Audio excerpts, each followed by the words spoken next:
Quero discutir com você rapidamente aqui também alguns detalhes do problema número 8. E o motivo de eu ter escolhido esse é porque ele também utiliza as técnicas que nós usamos para discutir os fenômenos de transporte, as técnicas de teoria cinética. Na verdade, ele vai propor que você faça coisas que você, na verdade, já fez. Só que eu quero que você tome a iniciativa de fazê-las.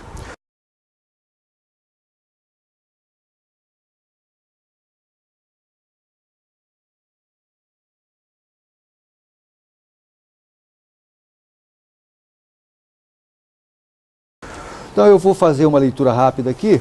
Imagina que você tem um recipiente cheio de gás, você faz um furo nesse recipiente, o gás vai começar a escapar pelo furo, tá certo? Você tem um pneu de bicicleta, furo no pneu, o gás começa a escapar do pneu, não é isso? Nós vamos fazer aqui uma estimativa grosseira da taxa com a qual o gás escapa através desse furo. Esse processo é chamado de efusão. Então esse problema lida com a efusão. Então, imagine que você tem aqui uma pequena porção da parede do recipiente, de área A. Eu quero que você mostre que o número de moléculas que colide com esta área no intervalo de tempo ΔT é uma certa coisa lá. E nessa coisa estão envolvidas a pressão, a massa molecular média e o valor médio da componente X. Eu esqueci de dizer que a direção X é perpendicular a essa área, né? Então, o valor médio da componente X é a velocidade das moléculas que colidem com a parede. Então, para isso, imagine aqui uma moléculazinha. Ela está andando com velocidade Vx em direção a essa parede. Ela vai bater na parede e ricochetear. Vamos supor que a colisão é elástica, como fizemos quando deduzimos a equação de estado dos gases ideais a partir de um modelo mecânico. Quando ela ricocheteia nessa área, o seu momento varia. Se o seu momento varia, significa que ela está sofrendo uma força, que é a força que a parede faz na molécula, né? A parede faz na molécula uma força que é m delta Vx, a variação de momento, vezes ΔT. Essa é a força que a parede faz na molécula. Então a força que a molécula faz na parede é o negativo dessa. Menos isso. E se eu dividir isso pela área, eu tenho a pressão exercida por essa moléculazinha. Vou chamar de P bar, a pressão exercida por uma molécula.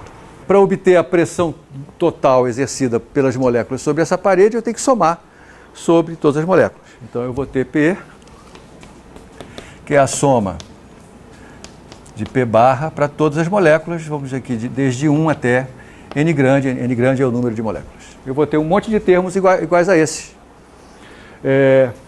Na verdade, para cada molécula, se a colisão é elástica, quem é ΔVx? Vamos ver.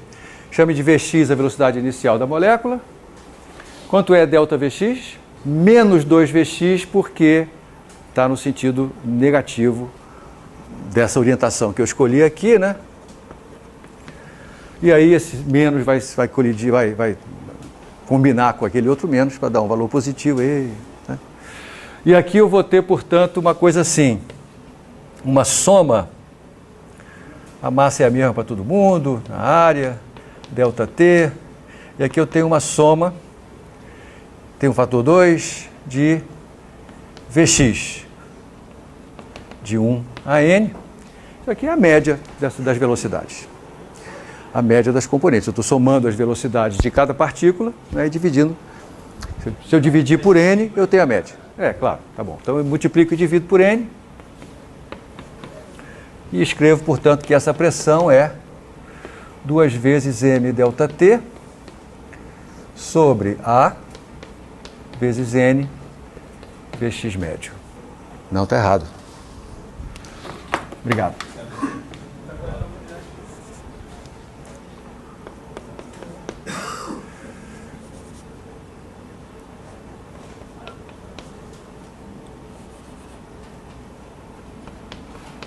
Obrigado. O que eu queria era calcular o número de moléculas que colidem com essa parede. Então agora eu vou inverter isso.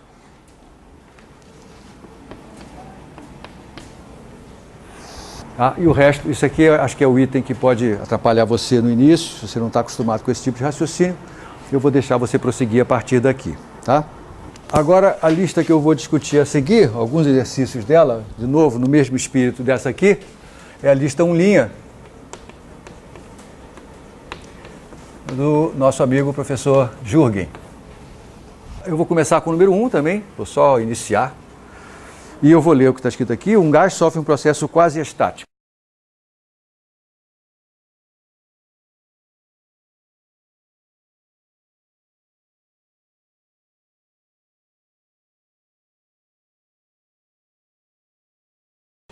Esse é um bom momento para a gente parar e perguntar o que é isso.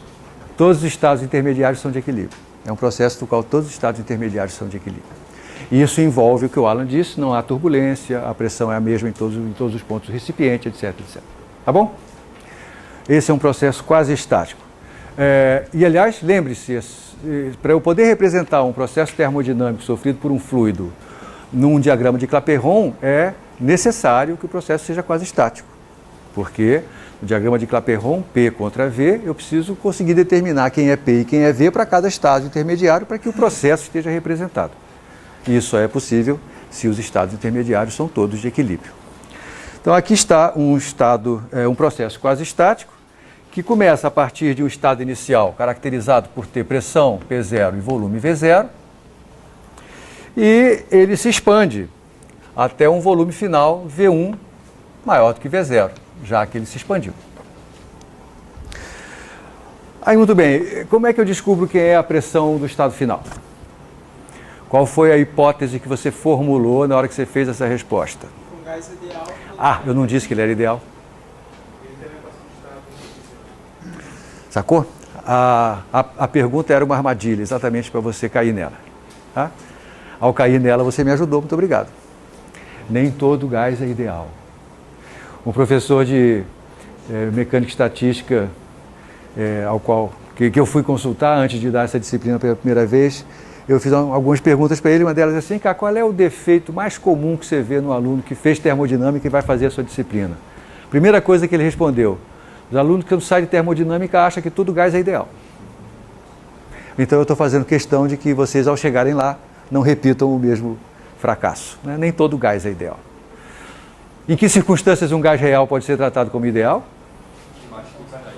Se ele estiver abaixo. O que é baixa densidade? Ah, tá vendo? Ainda tem armadilha no meio.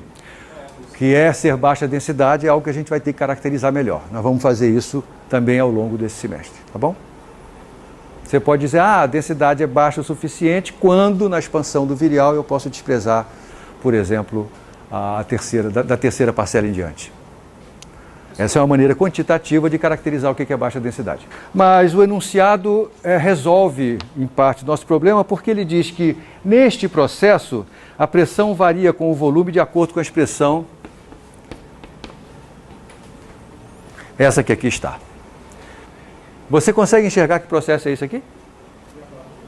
Esse é um processo adiabático. Nós demonstramos que para um gás melhor, este é um processo adiabático de um gás ideal. Tá, então esse gás aqui, qual é a natureza dele? Ele é monoatômico, porque é Fe3. Legal? Bacana. Determine a pressão correspondente ao estado final, agora virou brinquedo de... Hã? Ou a temperatura é muito baixa, gostei dessa. Ah, também poderia ser um gás diatômico a temperatura tão baixa que tivesse congelados os seus graus vibracionais e rotacionais. Muito bem, gostei. Não esperava por essa, mas você está correto. Muito bem, então a pressão final é trivial. Basta escrever V1 no lugar de V. Acabou. Né? E agora, como é que eu calculo o trabalho realizado sobre esse sistema nesse processo? Integral de PDV. Cuidado, tem um sinal. Porque eu estou falando do trabalho realizado sobre o sistema. Né? Então, o trabalho realizado sobre o sistema é menos a integral de PDV, desde V0 até V1. Tá certo? Aqui eu tenho a expressão de P em função de V, então isso aqui vai resultar menos. Aí está. Essa é uma integral que eu considero trivial. Outra vez, entre as poucas ferramentas matemáticas que eu vou exigir de todos, Essa é uma delas.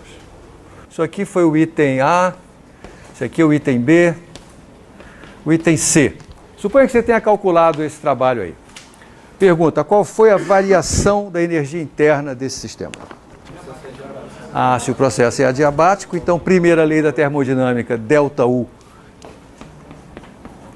é Q mais W, mas este Q aqui é igual a zero, portanto isso aqui resulta ser o W que você acabou de calcular. Detalhe, isso aqui foi um trabalho feito sobre o sistema, portanto já está com o sinal correto com relação a essa pergunta aqui. Se eu perguntasse o trabalho feito pelo sistema, você teria que trocar aquele sinal. Sem ter feito conta nenhuma. Esse gás foi uma expansão. A energia interna do gás aumentou ou diminuiu? Porque o trabalho que vai resultar desta equação aqui vai resultar ser negativo. Numa expansão, o trabalho feito sobre o gás é negativo. Portanto, a energia interna vai diminuir. Eu quero olhar agora para o problema número 4 dessa lista, porque ele introduz um termo e um processo que é extremamente importante para a gente.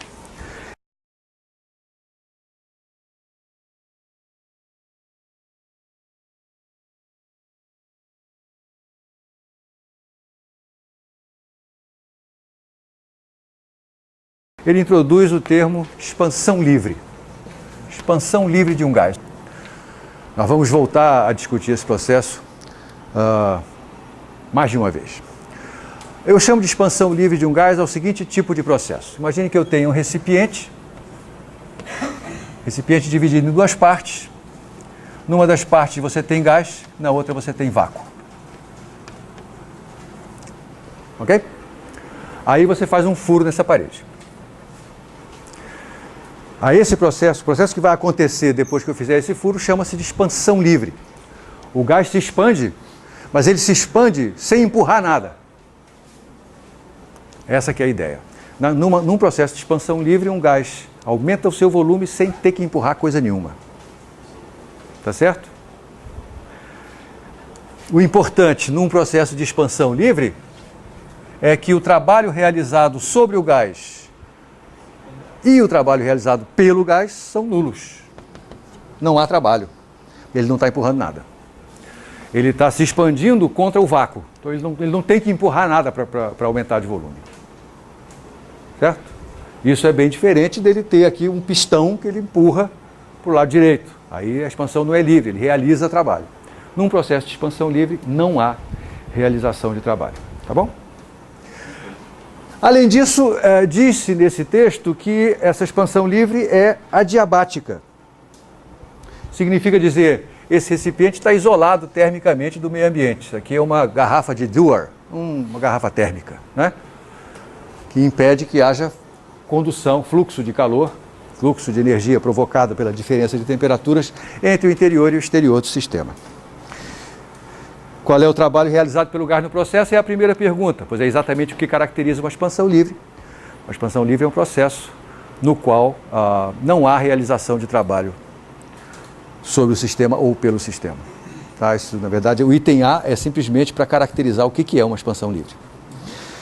Muito bem, o que acontece com a energia interna desse gás ao sofrer essa expansão livre? Pela primeira lei da termodinâmica, ΔU sendo Q mais W, como ambos são nulos, a variação de energia interna é nula. O que acontece com a temperatura desse gás? Ele disse, a energia interna não varia. Como a energia interna só depende da temperatura, então a temperatura não pode ter variado. Ele está certo ou está errado? Por que será que eu fiz a pergunta para o Renan? Não, porque o Renan foi o primeiro a levantar a bola do gás ideal. O segundo, aqui está o segundo. Isso só é verdade, meu caro, se isso aqui for um gás ideal. Esse enunciado, o professor Jürgen diz o seguinte, a energia interna desse gás, ela é dada pela seguinte expressão, esse é o item B. Aqui está a expressão da energia interna desse gás. Está na cara que esse gás não é ideal? Aonde é que está na cara que ele não é ideal? Aqui, aqui ou aqui? Aqui. Por quê, Mariana? Isso, porque o 3 meios de PV é exatamente o termo de energia interna de um gás ideal. Um gás ideal de que tipo? Monatômico. ou a temperatura suficientemente baixa para que só tenha os graus de translação ativados.